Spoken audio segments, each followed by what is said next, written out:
Datang seorang laki-laki, "Ya Rasulullah, izinkan aku mati syahid, karena orang yang mati syahid itu tidak akan merasakan sakratul maut illa kal qars, seperti cubitan pada tangan.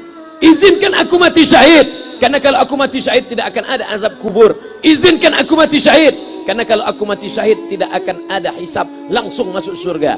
Nabi bertanya, "Alaka min ummin, ibumu masih hidup? Ibumu ada di rumah?" "Ya." "Ilzam rijlaiha fathammal jannah." Urus tapak kakinya, akan kau dapati surga di sana.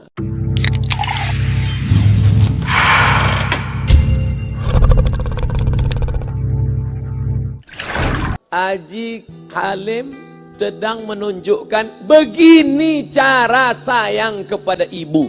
Wahai kalian yang tak menghormati ibu, yang menyepelekan ibu, yang merendahkan ibu. Malam ini lihat, beliau tidak ada ceramah, tidak ada tausiah, tapi langsung dibuat begini cara menghormati ibu. Ini sekarang banyak orang tak menghormati ibu. Berapa banyak ibu yang awalnya bantu-bantu, lama-lama jadi pembantu.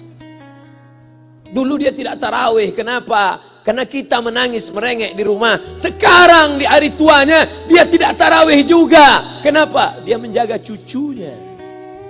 Berapa banyak itu terjadi? Jangan sampai. Dia tidak pernah menolak cucunya, dia sayang.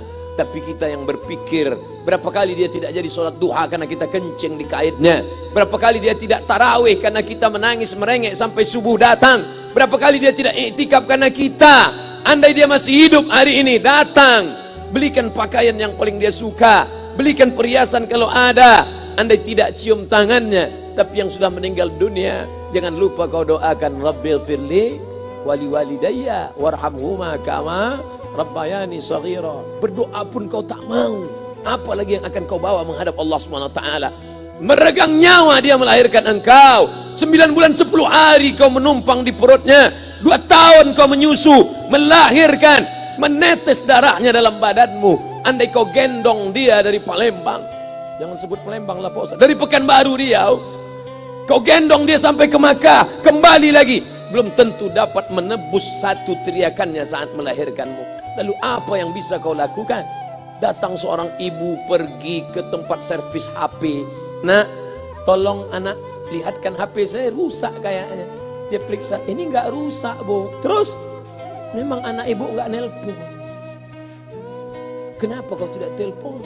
Datang dia ke rumah anaknya. "Nak, ibu enggak ada uang mau buka puasa, bisa minjam 100.000? Apa kata si anak? "Sebentar ya Ma, aku tanya istriku dulu." "Ini Ustaz dapat dari mana?" "Ada yang kirim WA grup." Jadikan ibumu seperti raja, maka rezekimu akan diberikan Allah seperti rezeki raja-raja. Bukan hadis, dapat dari grup WA. Ini ibu minta terus sholat tarawih, tapi sang anak sudah tidak bisa. "Aku mau hentikan saja sholat tarawih ini, karena mau buat tenda ini tidak bisa. Tiangnya bambu, sudah bocor. Kita stop saja sholat tarawih bersama ini." Apa kata si ibu? "Buatlah sholat tarawih terus, nanti Allah akan berikan engkau gedung yang besar. Dengan gedung besar itu kau akan tetap sholat tarawih." Mana gedung besar itu? Inilah dia gedung besar. Langsung dikabulkan Allah Subhanahu wa taala. Karena setelah Allah langsung orang tua. "Wa qadha rabbuka alla ta'budu illa iyyah." Allah sudah wajibkan engkau menyembah Allah. Setelah Allah, "Wa bil walidaini ihsana." Kedua orang tua. Jangan kau lawan ibumu. Kayak anak-anakku, jangan kau lawan ibumu. Karena kau lawan ibumu, kau tak pernah mencium kebahagiaan. Walaupun hartamu banyak, kau akan berenang dalam air mata penderitaan sampai kematian datang. Ada pezina hidup di dunia senang, ada pecandu narkoba hidup di dunia senang, tapi orang yang durhaka tetap dapat dosanya dibalas Allah di akhirat. Di dunia juga dapat. Ustaz, kalau di akhirat dapat, di dunia dapat, untuk apa lagi di dunia? Yang di dunia itu DP-nya. Nanti di akhirat akan kau dapatkan cashnya. Oleh sebab itu jangan main-main dengan ibu. Datang seorang laki-laki, "Ya Rasulullah, izinkan aku mati syahid, karena orang yang mati syahid itu tidak akan merasakan sakratul maut illa kal qars, seperti cubitan pada tangan. Izinkan aku mati syahid, karena kalau aku mati syahid tidak akan ada azab kubur. Izinkan aku mati syahid, karena kalau aku mati syahid tidak akan ada hisab, langsung masuk surga."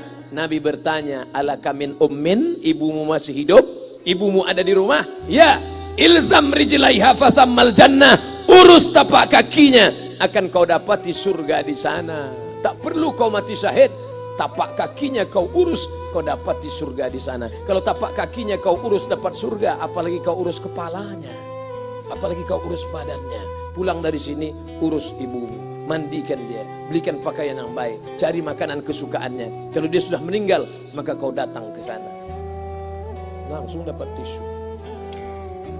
Bapak Ibu yang dimuliakan Allah Subhanahu wa taala. Ini Ustadz suaranya menggelegar nih, marah apa? Enggak, saya tak marah. Terus dikasih Haji Alim buka nasi kuning tadi, makanya suara menggelegar. Dimasukkan Pak Kapolda daging sama ayam 3. Masya Allah, ini kari Palembang nih Pak Ustadz. Mantap, menggelegar suara kita di rumah. Bapak Ibu yang dimuliakan Allah Subhanahu wa taala, datang seorang laki-laki, kata Nabi sallallahu alaihi wasallam, nanti akan ada laki-laki yang datang kemari minta doanya, doanya kabul. Sahabat heran, kami yang hidup sama Nabi, kami yang perang sama Nabi, kami yang jihad sama Nabi, kenapa mesti minta doa dia? Dia tidak pernah ketemu Nabi. Pokoknya nanti kalau dia datang, minta doa sama dia. Setelah Nabi SAW meninggal, barulah dia datang. Orang itu bernama Uwais Al-Qarni. Kenapa doanya makbul? Dia merawat ibunya. Kalau ibumu kau rawat, doamu dikabulkan Allah Subhanahu wa taala. Apa yang kita lihat malam ini adalah buah bakti kepada seorang ibu. Ya Rasulullah, man ahaqqun nas bi husni sahabati? Siapa yang paling layak mendapatkan baktiku? Ummuka. Siapa lagi? Ummuka. Siapa lagi? Ummuka. Ibumu, ibumu, ibumu. Summa man? Siapa lagi? Abuka. Kami, Ustadz, Jenderal Bintang 5, alim ulama, kami hanya dapat 1, sedangkan kalian ibu dapat 3. Ibumu, ibumu, ibumu. Kenapa ibu dapat 3? Karena ibu bisa melakukan 3. Ibu mengandung, ibu melahirkan, ibu menyusukan. Kalau bapak mau dapat 3, coba yang 3. Pulang dari sini, pergi ke tempat jual kelapa muda, beli 1. Jangan dibelah, ikat di perut 9 bulan 10 hari. Kalau mau merasakan melahirkan, pulang dari sini, pergi ke tempat jual mangga. Telan bulat-bulat, keluarkan bulat-bulat. Emang enak jadi perempuan. Mereka luar biasa. Tanya ibumu, berapa kali dia meninggalkan puasa Ramadan? Saat mengandung engkau, 30 hari dia tak puasa. Saat menyusukan tahun pertama, 30 hari dia tak puasa. Saat menyusukan tahun kedua, 30 hari dia tak puasa. Saat dia mau ganti qadha tahun berikutnya, adik mau menyusul. Hari ini dia belum mengqadha puasanya, dia terhutang di hadapan Allah. Lalu apa yang bisa kau lakukan? Malam ini betul-betul disadarkan. Alhamdulillah, ibu saya masih hidup, umurnya 70 tahun. Saya akan pulang dari kajian malam ini. Nampaknya malam ini saya yang ceramah, saya yang tausiah. Tapi saya mengambil pelajaran. Pulang dari sini saya akan lebih sayang pada emak saya. Saya lebih cinta kepada ibu saya. Saya malu, saya hanya pandai berceramah, berkata, tapi orang sudah mengamalkannya langsung. Haji Alim membelikan gelang ibunya 2 kali sampai 4 kali setahun. Gelang cincin.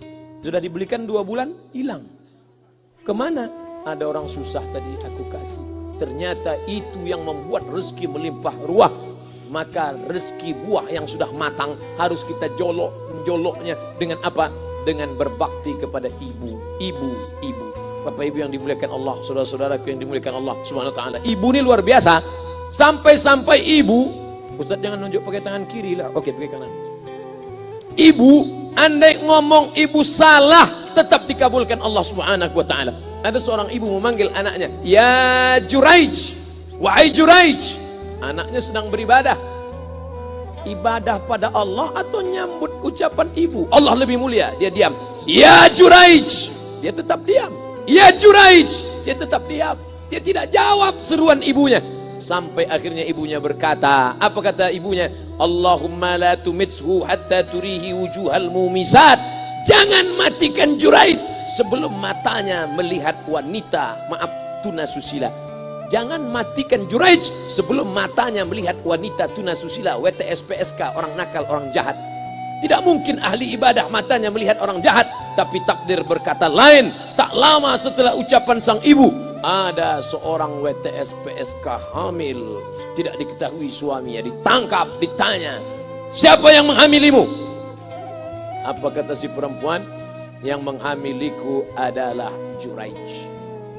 Sampai Juraij ketika difitnah, perempuan wanita susila itu ditanya, siapa yang menghamilimu? Ternyata dia berkata, Juraij. Akhirnya mereka menangkap Juraij. Juraij, ternyata engkau selama ini pura-pura saja menjadi pelaku ibadah. Engkau ternyata sudah menghamili perempuan ini. Mereka menghancurkan tempat ibadah Juraij. Tapi kemudian Juraij sabar. Dia katakan, nanti tunggu anak itu lahir, kalian baru tahu. Setelah tak lama anak itu pun lahir. Dan mereka bertanya kepada anak kecil yang belum bisa bicara, ya gulam, wahai anak kecil, man abuka, who is your father?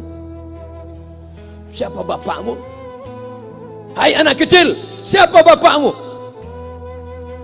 Juraij menusuk pusar anak itu dengan telunjuknya. Dia mau tunjukkan kepada orang ramai bahwa dia tidak salah, dia tidak pezina, dia tidak melakukan perbuatan dosa. Ya gulam, hai anak kecil, man abuka, siapa bapakmu? Apa kata anak kecil itu? Cowboy. Ko sapi, boy penjaga sapi, pengembala sapi. Bapakku pengembala sapi. Barulah orang Yahudi tahu ternyata ra'il ghanam yang menghamili PSK perempuan jahat tadi adalah penggembala sapi. Lalu kenapa fitnah itu terjadi? Allah mengabulkan doa si ibu sebelum Juraij mati. Matanya pernah melihat wanita tuna susila. Oleh sebab itu ibu jangan sampai kalau marah sama anak memanggil anak dengan kata-kata yang tak baik. Setan, hantu. Kalaupun marah panggil dia, calon wali kota. Sini sebentar. Kalau marah betul, calon gubernur. Sini sebentar. Doa ibu dikabulkan Allah Subhanahu wa taala. Saya setahun setiap bulan Februari ceramah di Kuala Lumpur seminggu. Kuala Lumpur, Selangor, Sarawak, Kuching, kemudian Malaka, Ipoh, Negeri Sembilan. Ketika saya tausiah datang ibu-ibu makcik Malaysia. Assalamualaikum, waalaikumsalam. Ustaz Somad, ya. Saya nak jumpa dengan emak Ustaz. Loh, ngapa jumpa emak saya? Jumpa saya lah. Ustaz pasti dididik oleh seorang ibu. Saya ingin jumpa ibu Ustaz. Saya sangka dia mau jumpa saya. Ternyata ibu di tengah para habaib, diambil diri seorang profesor, dibalik diri seorang gubernur, wali kota, Kapolda. Di dalam diri mereka ini adalah orang-orang luar biasa, tapi dilahirkan oleh perempuan-perempuan yang super luar biasa. Betul? Mereka ini semua dibesarkan perempuan. Makanya ada ungkapan al-jannatu tahta aqdamil ummahat, surga di bawah telapak kaki ibu. Tapi ada yang mengatakan itu dulu Pak Ustaz, sekarang sudah berubah, surga di bawah telapak kaki babysitter. Karena banyak yang menitipkan anaknya kepada penitipan anak. Jangan Bu, walaupun kau wanita karir, tidak seberapa itu. Tidak dapat kau tebus kehilangan masa-masa manja mereka dengan pendidikan. Ini banyak ibu-ibu sekarang sudah tidak lagi mengurus anaknya. Padahal 6 tahun pertama, the golden age, usia emas, ibu harus ikat hubungan emosional dengan anak. 2 tahun pertama, susukan.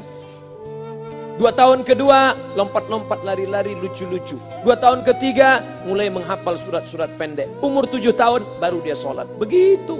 Sekarang banyak. 2 tahun pertama, dia titipkan ke Al-Baqarah, sapi betina.